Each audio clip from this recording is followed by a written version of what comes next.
Happy Monday, Pathlings. I'm Spinpixy, your Monday hostess. And this week on Planet Pathlings, it's all about witching your own craft and talking about what traditions you do and what practices you uphold to make your craft special to you. The reason I wanted to do something like this is because a lot of the things that I hear are about how people are afraid to do things within their own craft because they don't want to do it wrong. They're afraid to cast a circle, or they're afraid to do anything that might be offensive to their deity, or anything that they might be construed as wrong.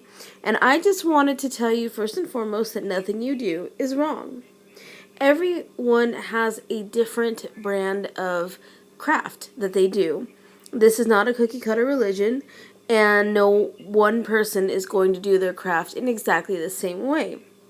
Even those who are my closest friends have great differences in what they do versus what I do. The deities that they worship or work with may not be the ones that I work with.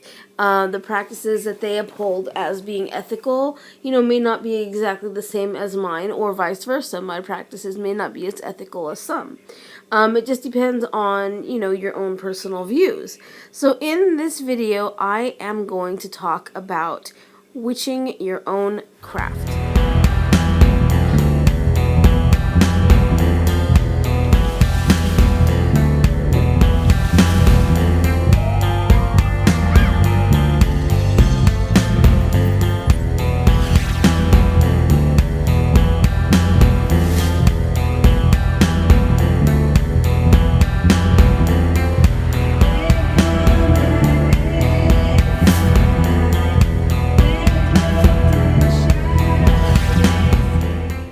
When I think about my magical practice, there are a few things that I often think about. I think about where it takes me, like out into nature and harvesting and wild crafting. I think about where it takes me spiritually, the meditations and journeys that I've gone on in my spiritual practice. And I often think about how it changes me through the moon's many phases. When I think about my craft, I often think about what it inspires me to make, or to do, or even to be. I often think about myself in my magical craft because I often think about if I'm growing or if I'm learning new things. And if I'm not and I feel stagnant, then I reach out for something new or a new way of doing things. Magic should just come from what feels right to you. It shouldn't be about the tinctures or the things that you can make. It should be about what's closest to your heart. If you're somebody who doesn't like to make tinctures and you don't want to make your own incense or oils, you'd prefer to buy them, that's just fine. Many of us do, want to make our own because there's a different intent that you can put into each herb. But perhaps you don't have the time, or you don't have the ability to buy all the necessary implements to make the things for your practice. That's okay. I went a good many years in my practice without making my own things because I simply didn't have the money or the space to make my own incense oils and tinctures. So, there will come a time that if you feel called to doing so, you'll do so, and you will make your own magical wonders. I think that your craft, is more than about the things that you make. It's who you are as a person, the kind of witch that you are, the kind of person that you are. And the kind of witch you are is often dictated by the kind of person you are. If you're a lazy person, you're going to be a lazy witch. You're not going to want to put much into your craft. This does not mean just the fact that you don't buy incense, you don't make incense or anything, but it more means that you don't really, how can I say this? You don't really practice. You don't, in order to be something, you have to do something. Like, I guess my way of saying this will just be that if you're a witch and it's called to you to be a witch, then chances are you're going to practice some form of witchery. It doesn't necessarily have to be casting spells, but people are called in different ways to practice their witchery, whether it's via tarot card reading or crystal scrying or whatever it is. You don't necessarily have to cast spells. And even within those forms of divination, there are spells to be done. One of the things that I think really hinders us is our limitations and the things that we tell ourselves can't be done because we've never seen anyone else do them. But you have to figure, witches ages ago did not have the internet to see how anyone else did what they did. So if they were inspired to do something, or it was probably more of a calling to do it because they didn't have the YouTubes to go to and see other witches and, oh, hey, that's how you do that. Let me try that. It just had to be a calling. They worked organically with their gods and goddesses or whatever deities they used. I am one who advocates for learning directly from your deity when possible. If you are truly called by a deity, chances are if you listen, they will guide you. Don't be afraid that you don't have every single book on a particular deity. Because while everything, there are certain things that are the same, like their colors or their correspondences or whatever, there might be something different to you than there is to anyone else. A correspondence that only is, that only works with you, that's only your correspondence with your deity. That's a special type of relationship you have. And if you're stuck going on everyone else, then you're going to ignore that sign that your deity has given you because it's not, it doesn't identify with everyone else. Don't ignore those things that might be different because those might be special messages you're getting from your deity alone. There are, countless ways in which my deity has spoken to me, whether it be sending messages with gifts that I get, or whether it's dreams or divination or whatever. There's just tons of ways that your deity can connect to you. So don't ever discount a way of connecting to deity. For me, in my practice, when I first started, it was a lot about talking, a lot about writing things. I'm a big writer, so I would write a lot of things out, write out my dreams and write out my songs or poems or whatever, and I'd read them aloud by my altar, and sometimes I'll get visions from what I read because that was a message from deity or from the universe telling me that this is what I need to be focused on. And a lot of times that has guided my practice. I often get premonitions when it's something big that is about to happen. And though I don't always understand them until they've happened, I'm getting better about interpreting them. At least I like to think that I am. A lot of my magical practice comes from the things that I do with my deity, such as composing music, or, well, a lot of it is music. I love composing music with my deity, like with my circle opened up, with my candles going. There's just something very, very magically, intrinsically magical about doing it. It's a beautiful process when composing songs with my deity, where I feel she's near. A lot of my personal practice is based on wherever my actual soul is moved to go. That's what I'm going to throw myself into, because if I'm not really feeling it, then it's not going to come to fruition. I can try at it. I can try to build something unorganically and make it organic, but it's not going to be the same as if it just comes directly, organically from me. Now, in this video, I'm showing a lot of the different things that I've made to celebrate my craft. I just find that when I'm making things, when I'm making incenses and oils and holy waters and tinctures and stuff like that, when I'm making that kind of stuff, I feel a certain energy coursing through me. It's a feeling of being connected to my deity, being connected to the earth, because I'm using the herbs from the earth, being connected to my craft because I'm doing something that is specific to my craft.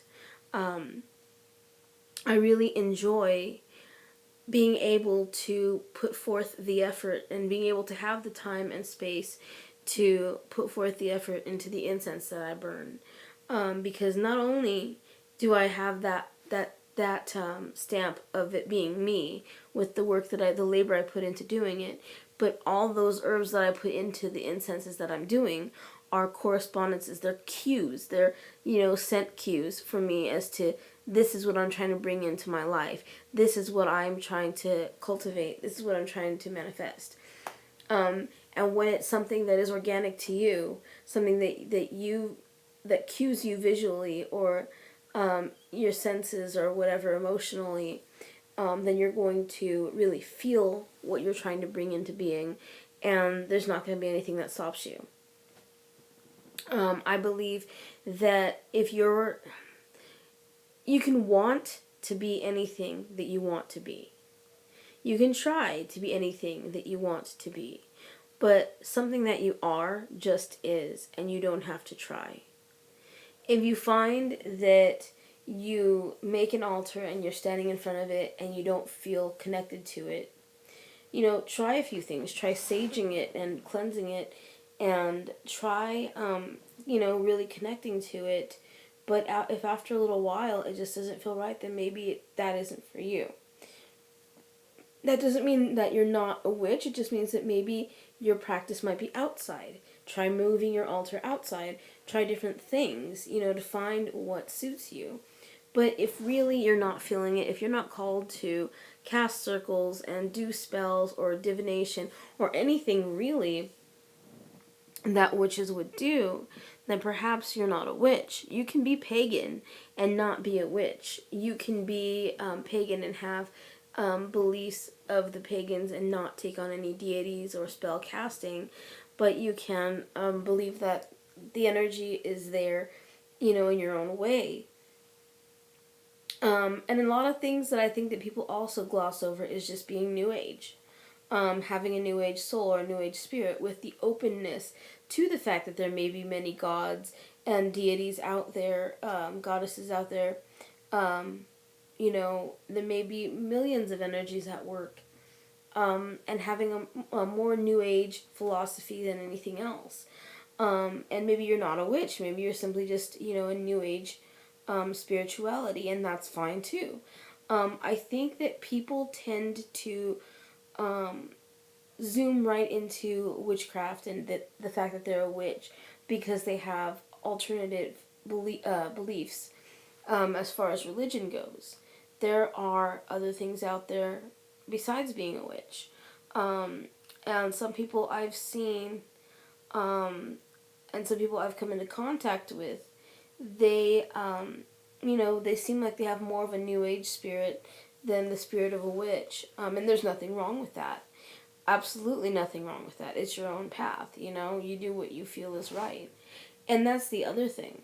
The last thing I think I'm going to touch on is that just because you watch people on YouTube and just because you watch people that do what is comfortable for them or is in their mind and heart to do, don't think that you have to take that on, especially their beliefs.